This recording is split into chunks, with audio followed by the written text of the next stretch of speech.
మేడిగడ్డ దర్యాప్తు సంగతి ఏమైంది? 2 వారాల్లో జవాబు ఇవ్వండి. సర్కారుకు హైకోర్టు ఆదేశం ఇచ్చిందట. ఇగో మేడిగడ్డ ప్రాజెక్టులో అవినీతి, బరాజ్ కుంగుబాటు, ప్రాజెక్టుకు నిధుల సేకరణలో అక్రమాలపైన దర్యాప్తు సంగతి ఎంతవరకు వచ్చిందని హైకోర్టు రాష్ట్ర ప్రభుత్వాన్ని ప్రశ్నించింది. ఇందుకు సంబంధించిన ఫిర్యాదుపైన ఏ నిర్ణయం తీసుకున్నారో 2 వారాల్లో లిఖితపూర్వకంగా తెలియజేయాలని ఆదేశాలు జారీ చేసింది. మేడిగడ్డ బరాజ్ 4 ఏళ్లకే కుంగిపోవడం పైన సిబిఐ దర్యాప్తునకు ఆదేశించాలని కోరుతూ కాంగ్రెస్ పార్టీ సీనియర్ ఉపాధ్యక్షుడు జి నిరంజన్ హైకోర్టులో పిటిషన్ దాఖలు చేశారు. దీనిపై ఇప్పటికే జయశంకర్ భూపాలపల్లి జిల్లా మహదేవ్పూర్ పోలీస్ స్టేషన్లో కేసు నమోదైందని, దాన్ని సిబిఐకి బదిలీ చేయాలని కోరారు. నిధుల సేకరణ తదితర అంశాలపైన సీరియస్ ఫ్రాడ్ ఇన్వెస్టిగేషన్ ఆర్గనైజేషన్తో దర్యాప్తు జరిపించాలని విన్నవించారు. ఈ పిటిషన్కు రిజిస్ట్రీ రెగ్యులర్ నెంబర్ ఇవ్వలేదు. ఫైలింగ్ నెంబర్తోనే chief justice Alok Aradhe, justice Anil Kumar ధర్మాసనం ఎదుట శుక్రవారం మరోసారి విచారణకు వచ్చింది. వాదన నమోదు చేసుకున్న ధర్మాసనం రాష్ట్ర ప్రభుత్వం వద్ద పెండింగ్లో ఉన్న ఫిర్యాదుపైన ఏం చర్యలు తీసుకున్నారో లిఖితపూర్వకంగా తెలియజేయాలని ఆదేశాలు జారీ చేసింది. విచారణ 2 వారాలకు వాయిదా వేసింది. సో ఇప్పుడు దీని మీద 2 రకాల అభిప్రాయాలు ఉన్నాయి. ఇప్పుడున్న గవర్నమెంట్ రేవంత్ రెడ్డి సర్కార్ ఏమో సిబిఐ కాదు జ్యుడిషియల్ ఎంక్వైరీకి ఆదేశిస్తున్నామని, వాళ్ళు ఏదో ఒక మేడిగడ్డ మీద జ్యుడిషియల్ ఎంక్వైరీకి ఆదేశించారు. మనం ముందు నుంచి కొట్లాడుతున్నాం. నాట్ ఓన్లీ మేడిగడ్డ, లేకపోతే నాట్ ఓన్లీ 3 బరాజులు, ఇది కాదు, మొత్తం కాళేశ్వరం ప్రాజెక్టు మీద ఎంక్వైరీ జరగాలి. కానీ ఆ ప్రయత్నం ఇప్పుడున్న గవర్నమెంట్ కూడా చేసే ప్రయత్నం చేస్తలేదు. కారణం ఏంటనేది ప్రభుత్వం సమాధానం చెప్పాలి. ఒకటి. రెండోది, సిబిఐ దర్యాప్తు ఎంతవరకు కరెక్ట్ అన్న దాని మీద కూడా రకరకాల క్వశ్చన్స్ వినిపిస్తూ ఉన్నాయి. సిబిఐ ఎవరి మీద దర్యాప్తు చేయాలా? కేంద్ర ప్రభుత్వ ఆధ్వర్యంలో ఉన్న సంస్థలు, ఫైనాన్షియల్ ఇన్స్టిట్యూషన్స్ దాదాపు 60,000 కోట్ల రూపాయల ఫండ్స్ ఇచ్చినాయి. వాళ్ళ మీద దర్యాప్తు చేయాలి. కాళేశ్వరం ఏటీఎం అన్నారు, ఆ ఏటీఎంలో పైసలు పెట్టింది కేంద్రమే. కేసీఆర్ దాన్ని విచ్చలవిడిగా వాడుకున్నాడు, సగం మింగిండు, సగం గోదావరి పాలు చేసిండు. మరి ఎవరి మీద? ఇప్పుడు సిడబ్ల్యూసి పర్మిషన్, డిపిఆర్ లేకుండానే సెంట్రల్ వాటర్ కమిషన్ పర్మిషన్స్ ఇచ్చేసింది. వాడు కట్టుకుంటూ పోతూనే ఉన్నాడు, మింగుతూనే ఉన్నాడు. మరి సెంట్రల్ వాటర్ కమిషన్ ఎవరా పెద్దలు, ఎట్లా పర్మిషన్స్ వచ్చినాయి? వాళ్ళ మీద సిబిఐ ఎంక్వైరీ కూడా జరగాలి. ఇది జరగడానికి అవకాశం ఉందా? సో ఇవన్నీ కూడా పెద్ద పెద్ద క్వశ్చన్స్. మొన్న ఈ హైకోర్టు విచారణ సందర్భంగానే సిబిఐ కూడా ఎంటర్ అయ్యి పిటిషన్ వేసింది. మేము విచారించడానికి రెడీగా ఉన్నాం అని వాళ్ళు ఒక పిటిషన్ దాఖలు చేశారు. దాంట్లో ఆ అఫిడవిట్లో సిడబ్ల్యూసిని అండ్ ఈ ఫైనాన్షియల్ ఇన్స్టిట్యూషన్స్ని కూడా పొందుపరచడం జరిగింది. మరి వాళ్ళైతే మరి యాక్చువల్ విచారణకు వచ్చేసరికి ఎంత పర్ఫెక్ట్గా చేస్తారన్నది ఆ విచారణలో చేయాలి. మరి ఇప్పుడు హైకోర్టు ఏమైనా సిబిఐకి బదిలీ చేసే అవకాశం ఉందా అన్న ఒక చర్చ నడుస్తుంది. ఎందుకంటే మళ్ళీ ఈ అంశం తెర మీదకి వచ్చింది. హైకోర్టు అడిగింది మేడిగడ్డ మీద దర్యాప్తు ఏమైంది అని. ఇది ఒక పొలిటికల్ చదరంగం, రాజకీయ చదరంగం. ఇది అన్ని పార్టీలు ఇందులో ఇన్వాల్వ్ అయి ఉన్నాయి. ఈ విచారణ చివరిదాకా నిష్పక్షపాతంగా జరుగుతుందా అని అంటే పెద్ద క్వశ్చన్ మార్కే, బ్లాంక్. కారణం ఏంటంటే బీఆర్ఎస్ మొదటి దోషి, బీజేపీ దోషి, ఇప్పుడు కాంగ్రెస్ కూడా అదే స్థాయిలో ముందుకెళ్లే ప్రయత్నం చేస్తున్నది. దట్టు వాళ్ళు అపోజిషన్లో ఉన్నప్పుడు ఇప్పుడున్న మంత్రుల్లో కూడా చాలామంది మెగా కిషాన్ దగ్గర నుంచి పార్సల్స్ తీసుకొని ఏ నెల కా నెల పెన్షన్ తీసుకున్న బ్యాచే. ఎవడు దీని మీద క్వశ్చన్ చేసేది? అందుకే ఇది ఒక పొలిటికల్ చదరంగం లాగా మారిపోయింది. ఇప్పుడు మీరు చూడండి, వెలుగులో ఈ వార్త చూడండి. ఇంకో మేడిగడ్డ అన్ని బ్లాకుల్లోనూ పగుళ్ళు వచ్చినాయట. 2019 నవంబర్లోనే లోపాలు గుర్తించారట. ఇప్పుడు కాదు, 2019. పట్టించుకొని అప్పటి బీఆర్ఎస్ సర్కార్, మనకి తెలుసు ఇది మళ్ళీ అనవసరంగా బయట పెడితే ఆగమాగం అవుతుందని. ఆయన ఇప్పటికే నీళ్ళు వచ్చలేదు, పాడలేదు అని జనానికి తెలిసిపోయింది ప్రాజెక్టు గురించి. ఈ పగుళ్ళ విషయం కూడా బయటకు వస్తే మళ్ళీ ఇజ్జత్ పోద్దని సైలెంట్గా ఉన్నాడు. ఎల్ఎన్టీతో రిపేర్లు చేయించడంలో ఫెయిల్, పైగా కాస్ట్ ఎస్కలేషన్ పేరుతో సంస్థకు 1,200 కోట్ల అదనంగా చెల్లించిరట. ఇలా అయ్య సొమ్మని, అయ్య జాగీరని. డిజైను, నిర్మాణం, మెటీరియల్ మెయింటెనెన్స్లో లోపాలు, కోర్ డ్రిల్లింగ్తో మెటీరియల్ శాంపిల్స్ సేకరణ. విజిలెన్స్ ఎంక్వైరీలో వెలుగులోకి వాస్తవాలట. కాళేశ్వరం ప్రాజెక్టులో కీలకమైన మేడిగడ్డ బ్యారేజీ అన్ని బ్లాకుల్లో పగుళ్లున్నాయని విజిలెన్స్ అండ్ ఎన్ఫోర్స్మెంట్ ఫీల్డ్ విజిట్లో తేటతెల్లమైంది. అంటే అది మళ్ళీ వరదలు వచ్చే సమయానికి కొట్టుకపోవడానికి రెడీగా ఉన్నదన్నట్లు లెక్క.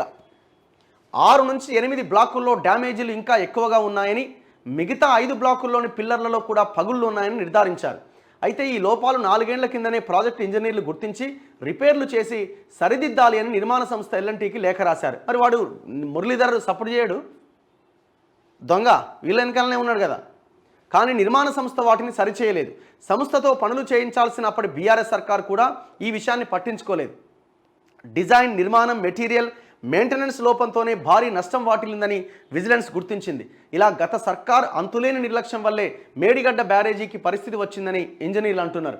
ప్రారంభించిన 4 నెలలకే 2019 జూన్లో కాళేశ్వరం ప్రాజెక్టును అధికారికంగా ప్రారంభిస్తే అదే ఏడాది నవంబర్లో ప్రాజెక్ట్ ఇంజనీర్లు మేడిగడ్డ బ్యారేజీలో లోపాలు గుర్తించారు.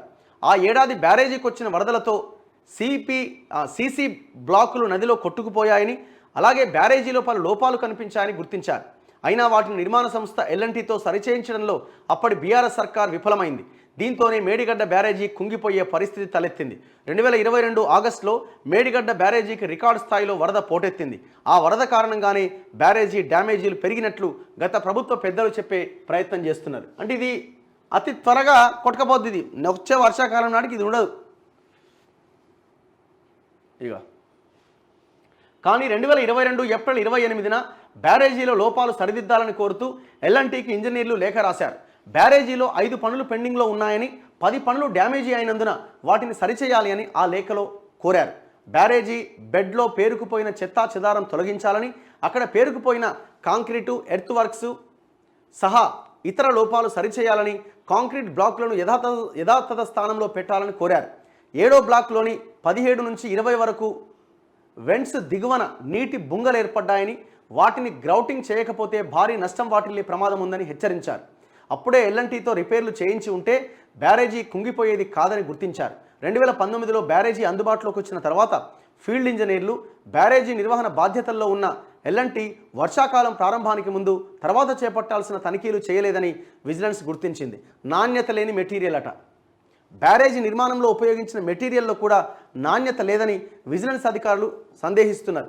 3 రోజులుగా మేడిగడ్డ బ్యారేజీ ఫౌండేషన్తో పాటు పిల్లర్లను కోర్ డ్రిల్లింగ్ చేసి శాంపిల్స్ సేకరిస్తున్నారు. వాటిని హైదరాబాద్లోని వేరువేరు ల్యాబ్లకు పంపి నిర్దేశిత ప్రమాణాల వరకు సిమెంటు, కాంక్రీటు, ఐరన్ ఉపయోగించారా, ఏమైనా అక్రమాలు జరిగాయా అనేది నిర్ధారించుకున్నారు. పగుళ్లు ఏర్పడ్డ 7వ బ్లాక్లోని 20వ నెంబర్ పిల్లర్ను తాము పరిశీలిస్తున్నప్పుడు అందులో 40 mm కాంక్రీటుకు బదులుగా 20 mm కాంక్రీట్ వాడినట్లుగా గుర్తించామని విజిలెన్స్ అధికారులు చెప్తున్నారట. దుర్మార్గులరా మీరు, దుర్మార్గులరా నాయన. సిమెంట్ కూడా చక్కగా వాడలేరట, సగం క్వాలిటీ సిమెంట్ వాడిరట. చచ్చిపోండ్రా నాయన మీరు. నీళ్ళేని బాయిల దుంకి చచ్చినా, మిమ్మల్ని నడి రోడ్డు మీద కాల్చిపడేసినా తప్పులేదు. నడి రోడ్డు మీద ఎవడెవడైతే ఇందులో ఇన్వాల్వ్ అయినారో నడి రోడ్డు మీద కాల్చి చంపినా తప్పులేదు. మేడిగడ్డ దెబ్బతినడానికి ప్రధాన కారణాల్లో దానికి ఎగువన నిర్మించిన కాఫర్ డ్యామ్ తొలగించకపోవడం ఒకటని గుర్తించారు. బ్యారేజీకి ఎగువన నిర్మించిన కాఫర్ డ్యాంలోని మట్టి వరద ఉధృతికి చాలా వరకు కొట్టుకుపోయిన 6 నుంచి 8వ బ్లాక్ వరకు అలాగే ఉండిపోయిందని గుర్తించారు. దీంతో వరద తీవ్రత ఇంకా పెరిగిందని, ఆ కారణంగానే 3 బ్లాకుల్లో భారీ డ్యామేజీలు ఏర్పడ్డాయని నిర్ధారణకు వచ్చారు. ప్రాజెక్టు ఇంజనీర్లు కాఫర్ డ్యామ్ తొలగించినట్టుగా చెప్తుండడంతో వాస్తవాలు గుర్తించేందుకు నేషనల్ రిమోట్ సెన్సింగ్ ఏజెన్సీకి విజిలెన్స్ అధికారులు లేఖ రాశారు. 2019 నుంచి 2023 అక్టోబర్ నెలాఖరు వరకు శాటిలైట్ మ్యాప్స్ ఇవ్వాలని లేఖలో పేర్కొన్నారు. బ్యారేజీకి ఎగువన, దిగువన ప్రవాహం నుంచి కోతకు గురి కాకుండా రక్షణగా ఏర్పాటు చేసిన భారీ సిమెంట్ బ్లాకులు కొట్టుకుపోయినా వరద తగ్గిన తర్వాత వాటిని యథాతథ స్థానంలో ఏర్పాటు చేయలేదని, ఆ నిర్లక్ష్యం కూడా ముంచేసిందని అంచనా వేస్తున్నారు. ఇగో అది గట్టినా అది కొట్టుకపోద్దని వానికి కూడా తెలుసు. ఇట్లా మొత్తానికి సరిగో మేడిగడ్డ పిల్లర్లకు ఏర్పడిన పగులు ఇది ఉంటుందండి. ఏం నడుస్తున్నది? ఇప్పుడున్న గవర్నమెంట్ ఏం చేస్తున్నది? ఇదంతా మురళీధర్ కంట్రోల్కి తెలుసు కదా, ఈఎన్సీకి, హరిరామ్కు, నాగేందర్ రావుకు, ఇంకోటి ఉన్నాడు కదా, ఈ వెంకటేశ్వర, ఈ బ్యాచ్ అందరికి తెలుసు కదా. మళ్ళీ ఆ బ్యాచ్ 7 ఉందో గానే ఉంది. మళ్ళీ ఈ గవర్నమెంట్ కూడా కేవలం మేడిగడ్డ వరకే పరిమితమైంది. ఇది ఎలక్షన్ల దాకా నడిపిస్తారు ఈ డ్రామా. ఎంపీ ఎలక్షన్లు వస్తాయి, మళ్ళీ ఎంపీ ఎలక్షన్ల తర్వాత మళ్ళీ ఏం చేస్తారో.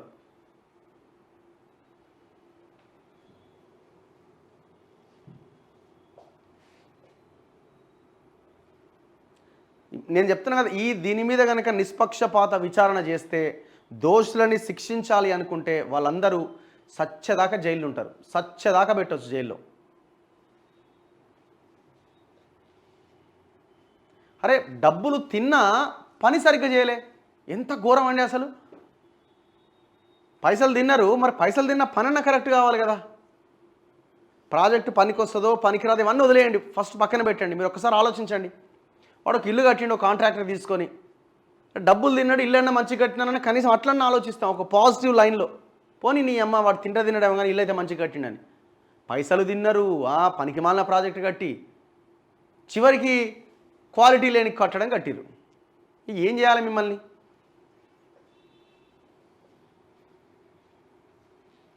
సో ఇట్లా ఈ దీని మీద చర్చ నడుస్తూ ఉన్నది. ఇప్పుడు సిబిఐ ఎందుకు సిబిఐ ఎంటర్ అవుతుందా అన్న దాని మీద చర్చ నడుస్తున్నది. ఎందుకంటే హైకోర్టు అడిగింది రాష్ట్ర ప్రభుత్వాన్ని, ఏమైంది ఎంక్వైరీ అని. అంటే రాబోయే రోజుల్లో ఇది సిబిఐ వరకు వెళ్ళే అవకాశాలు ఉన్నాయా అనిపిస్తున్నది. చూడాలి మరి సిబిఐకి వెళ్తే వాస్తవాలు నిజంగానే బయటకు వస్తాయా? సిబిఐ ఒకవేళ ఎంటర్ అయితే మరి కేంద్రం ఫండ్స్ ఇచ్చింది కదా, కేంద్రము 60,000 కోట్ల లోన్లు ఇచ్చింది కాళేశ్వరంకి, సిడబ్ల్యూసి పర్మిషన్స్ ఇచ్చింది వితౌట్ డిపిఆర్. మరి వాళ్ళ మీద చర్యలు ఉంటాయా? సిబిఐ కేంద్రంలో ఉన్న సంస్థల మీద చర్యలు తీసుకునే అవకాశం ఉంటుందా? అందుకే మనం అంటున్నాం ఇది పొలిటికల్ కాళేశ్వరం చదరంగం అన్నమాట ఇది.